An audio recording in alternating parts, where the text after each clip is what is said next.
Here's my goal, to offer you a quick and concrete explanation as to how you can add more descriptive language to your writing.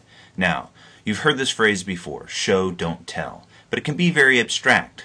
I want to break it down into concrete terms so that you know what that means. Here's an example of writing that does a lot of telling. It's not very exciting. Surfing is fun and exciting. I like it a lot. It is such a unique experience.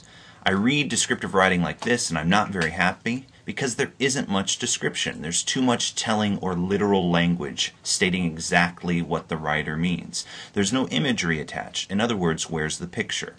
Also, verb choice is probably the single most important aspect of descriptive language, and when you have to be verbs, am, is, are, was, were, be, being, been, those should be red flags that you've got literal language and a chance to add more description. Think about your modifiers as well. Your adjectives and adverbs. These should be used sparingly in descriptive writing, and when used, they should be interesting, fun, exciting, and unique, or rather tired, overused, and again, don't have much imagery. Finally, consider the nouns. Good, concrete, specific nouns are needed, and in this case, we have surfing and experience as the most concrete, but the rest are rather general, vague pronouns.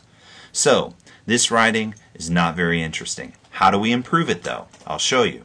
Now this next example I find more interesting because it does a better job of showing versus telling. I popped out of the salty foam, my feet planted to the sticky board. My head felt like it would split apart, my smile was so big. I whooped.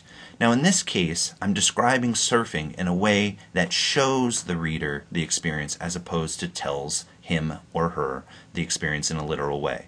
Now I do have a to be verb, and so I do have some literal language. My smile was so big, but that's not a bad thing. It's actually a blend of literal and descriptive language that makes for good writing. Now, remember the verb choice is the most important.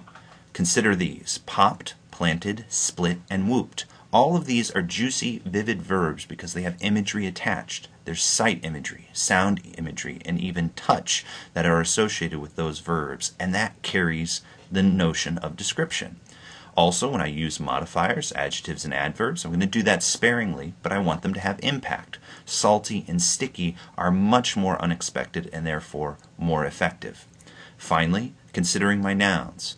I want to use concrete, specific nouns and again have imagery associated with those. Foam, feet, board, and smile are more concrete.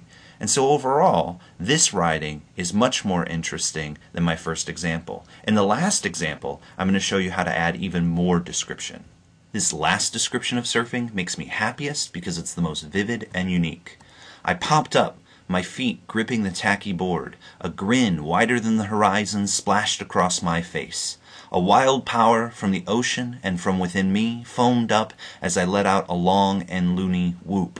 Any English teacher in the world would say that this is showing, not telling.